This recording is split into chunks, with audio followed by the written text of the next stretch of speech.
গত 4 বছরে ধবলপুর গ্রামের জমি জল ছোঁয়া বন্ধ করে দিয়েছিল। ক্ষেত শুকিয়ে গেছিল আর কুয়ো খালি হয়ে গেছিল, আর গ্রামবাসীদের চোখে শুধু রোদ এসে গেছিল।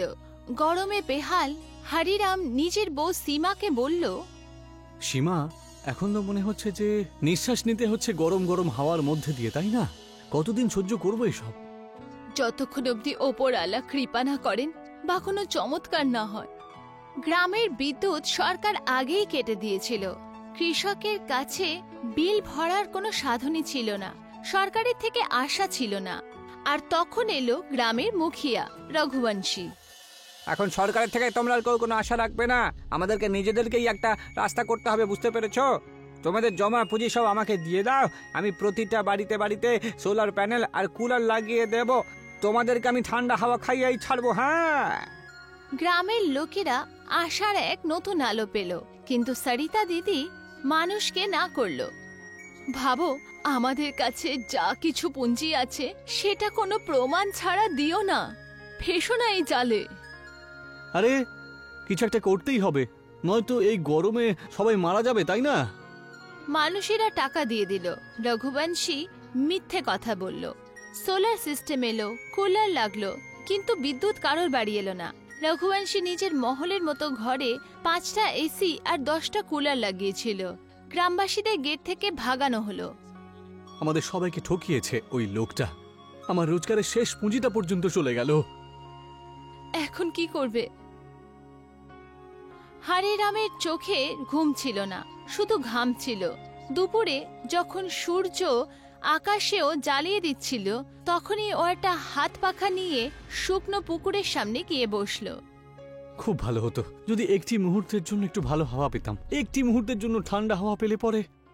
ওই সময় এক সাধু সেখানে এসে পৌঁছালো। ওনার চোখে চমক আর চেহারাতে রহস্য ছিল। বাবা, তুমি এই পাখাটা আমাকে দিয়ে দাও, খুব গরম করছে আমার, দাও। এই নিন বাবা, তবে এটা খুব পুরনো, খুব বেশি হাওয়া হয় না এটাতে। তোর মন খুব পরিষ্কার, তুই আমাকে মন পরিষ্কার রেখে এটা দিয়েছিস, এখন আমার দেওয়ার পালা। আপনি এই ফলটা খেয়ে তুমি শুয়ে পড়ো, তারপর স্বপ্নে তুমি যে জায়গা দেখতে পাবে তুমি সেখানেই যাও পরের দিন, তোমার সমস্যার সমাধান ওখানেই লুকানো আছে। এইটুকু বলেই সাধু চলে গেলেন। কেউ কিচ্ছু বুঝল না। হরিরাম ফল নিয়ে বাড়ি ফেরত এলো। কোথাও কোনো পাগল সাধু তো ছিল না। স্বপ্নের মধ্যে সমাধান খোঁজে নাকি লোকেরা? জানি না কেন, কিন্তু আমি বিশ্বাস তো করছি হয়তো এটাই আমাদের শেষ উপায়। রাত্রিবেলায় হরিরাম ফল খেয়ে নিল। যখনই ওর চোখ লাগলো, ও একটা অদ্ভুত স্বপ্ন দেখলো। এটা আমি কোথায় চলে এলাম? সামনে অনেক বড় গাছ ছিল, প্রত্যেক গাছের মধ্যে কুলার ঝোলানো ছিল হাজারের সংখ্যায়, আর হাওয়া এত ঠান্ডা যেন পাহাড়ের কোলে বসে আছে। আরে এটা তো সত্যি সত্যি জাদুর গাছ দেখছি। হরিরামের চোখ খুলল, ও ঘামে ভিজেছিল। হরিরাম নিজের বউ সীমাকে নিজের স্বপ্নের ব্যাপারে সব বলল। সীমা, ওটা স্বপ্ন ছিল না, এ তো যেন কোনো সত্য জিনিস দেখলাম। আমি ওই গাছগুলোকে দেখে এসেছি, প্রতিটা গাছের মধ্যে কুলার রাখা ছিল, জানো তো, ঠান্ডা ঠান্ডা হাওয়া, ঠিক যেন স্বর্গ নিচে নেমে এসেছে। আরে, পুরো গরমে পুরো গ্রাম কুলার কুলার বলছে, আর তুমিও স্বপ্নে সেই দেখলে? এই বোকামিটা সত্যি মনে করলে? আমি বিশ্বাস করে নিয়েছি সীমা, আর ওই গাছগুলোকে আমি খুঁজবো। হরিরাম জঙ্গলের দিকে বেরিয়ে গেল। ঘন্টার পরিশ্রম আর রোদ আর পিপাসার সাথে যখন শরীর ছেড়ে দিল, তখনই এক ঝাড়ির মধ্যে ও সেই গাছই দেখতে পেল, আর সত্যিকারই সব ডালে কুলার ঝুলছিল। হে ঈশ্বর, এ তো সেই জিনিসই। হরিরাম দৌড়ায় একটা কুলার পেরে নিল আর সেটা নিয়ে পালালো। সীমা, এই দেখো, ওই গাছ থেকে এই কুলারটা নিয়ে এসেছি, আমি নিজের চোখে দেখেছি। এটা তো খুবই অদ্ভুত ব্যাপার, কিন্তু ভাবো, এই কুলার তো বিদ্যুৎ দিয়ে চলে, আর আমাদের কাছে বিদ্যুৎ কোথায়? সেই মুহূর্তে কুলার নিজে থেকে চললো, আর যেই হাওয়া বেরোলো সেটা এত ঠান্ডা ছিল যে এসিও হার মেনে যাবে। হে রাম, এটা তো কোনো চমৎকার! হরিরামের জঙ্গলের গল্প আগুনের মতো পুরো গ্রামে ছড়িয়ে গেল। গ্রামের লোকেরা হরিরামের সাথে সেই জঙ্গলের কাছে পৌঁছালো, যেখানে সব গাছে কুলার ঝুলছিল। আর সবাই নিজের জন্য কুলার পেরে নিল। পরের দিন গ্রামের গলিতে গরম নয় শীতলতা বইছিল। প্রথমবার লোকেরা শান্তির শাস্তি নিল। সন্ধ্যের সময় গ্রামের লোকেরা একত্রিত হয়ে হরিরামকে বলল, শীতল হাওয়া তো পেয়ে গেছি, কিন্তু খিদের কি হবে? জমি তো শুকিয়ে গেছে, খাবার মতো কিছুই নাই। আমাদের কিছু একটা ভাবতে হবে। শীতল হাওয়া দিয়ে তো আর পেট ভরবে না, তাই না? হরিরাম আবার সেই শুকনো পুকুরের জায়গায় গিয়ে বসলো ও আকাশে দেখছিল। তখনই সেই সাধু আবার পৌঁছালো।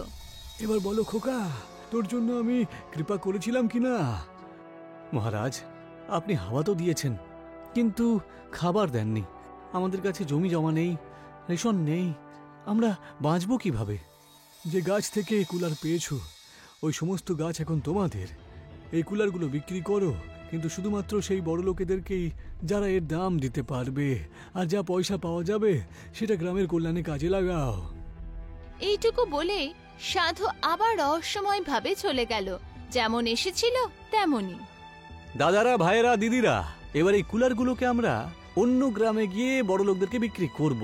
আর তারপরে যা পয়সা রোজগার হবে সেই পয়সাগুলো দিয়ে আমরা আমাদের জমিগুলোকে আবার উর্বর করে তুলব। গ্রামের লোকেরা তৈরি হয়ে গেল। শহর আর ধনী গ্রামে বিক্রি করা হলো। আস্তে আস্তে গ্রামে টাকা আসতে শুরু করলো। শুকনো ক্ষেত সবুজ হয়ে গেল, আর ঠান্ডা হাওয়ার সাথে পেটের খিদেও মিটে গেল। এদিকে গ্রামের বদলে যাওয়া পরিস্থিতি রঘুবংশীর কানেও এসেছিল। ঠান্ডা হাওয়া আর খুশির পরিবেশ রঘুবংশীকে অস্থির করে তুলেছিল। ভীমা, দেখতে পাচ্ছিস তুই? এই গ্রামের লোক তো পুরোপুরি পাল্টে গেল রে। হ্যাঁ, প্রতিটা বাড়িতেই দেখছি কুলার রয়েছে, কিন্তু কোত্থেকে যে আসছে কে জানে। যত সব আবার বিনা কারেন্টেই চলে রে। এখন ওদের কাছে পয়সাও চলে এসছে দেখছি। এইভাবে চলতে থাকলে তো ওদের জমিগুলো তো একেবারে ভালো ফসলে ফুটে যাবে রে। আর তারপর তো আমার কথা কেউ মনেই করবে না। হ্যাঁ মালিক, আমি তো জানতে পেরেছি যে এই সব কিছু ওই হরিনামের জন্য হয়েছে। একটা জঙ্গলে অনেক গাছ পাওয়া গেছে, তো সেইখানে নাকি কুলার ফলে। আরে কি আজেবাজে কথা বলছিস? গ্রামের লোকেরা জানেই না যে আমি আপনার লোক, জানেন তো? আরে আমি তো হরিনামের সাথে ওই জঙ্গলে গিয়েছিলাম। আমি নিজের চোখে দেখেছি মালিক, অনেক বড় বড় গাছ, আর প্রতি গাছ থেকে বেশ ঠান্ডা ঠান্ডা হাওয়াওয়ালা কুলার ঝুলছিল, জানেন তো? তাহলে ঠিক আছে, যখন এইবারে গ্রামের লোকেরা কুলার পাড়তে যাবে ওই গাছ থেকে, তখন আমরা বরং ওদের পিছু পিছু যাব। তারপরে গাছে আগুন লাগিয়ে দেব, তাহলে সাপও মরবে আর লাঠিও ভাঙবে না। মনে রাখিস কথাটা। হরিরাম গ্রামবাসীদের সাথে গাছের সামনে পৌঁছালো। পেছন থেকে রঘুবংশী আর ভীমাও এসে পৌঁছালো। ভীমাকে ওনার সাথে দেখে গ্রামবাসীরা চমকে গেল। ভীমা, তুই তুই তো আমাদের সঙ্গে ছিলি, তুই তো আমাদের ভাই হয়েছিলি, তাই না? এই তো দেখছি ঘরের শত্রু বিভীষণ।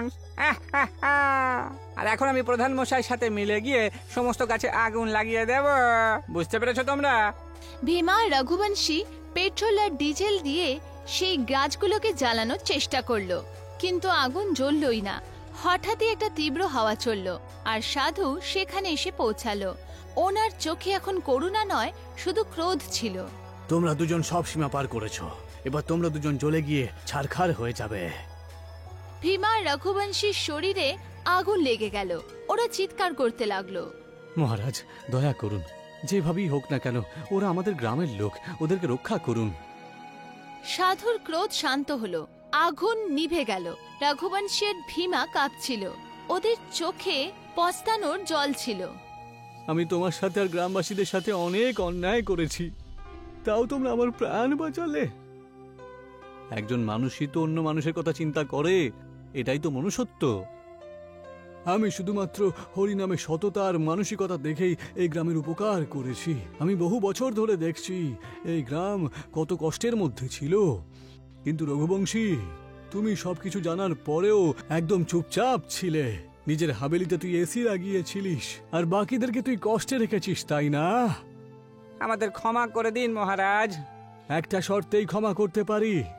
এবার থেকে এই গ্রামের প্রধান শুধুমাত্র রঘুবংশী নয়, হরিনাম হবে। ঠিক আছে, এবার থেকে হরিনামে এই গ্রামের প্রধান হবে। প্রত্যেকটি বাড়িতে ঠান্ডা হাওয়া, খেতে হরিয়ালি আর লোকের মনে আশা ছিল। হরিরাম এখন শুধু সব ঘরের রাহাত নয়, পুরো গ্রামের আওয়াজ হয়ে গেছিল। আর ধাবালপুর এখন সত্যি হরিতপুর হয়ে গেছিল, যেখানে গাছ কুলার দিত আর মানুষ মনুষ্যত্ব।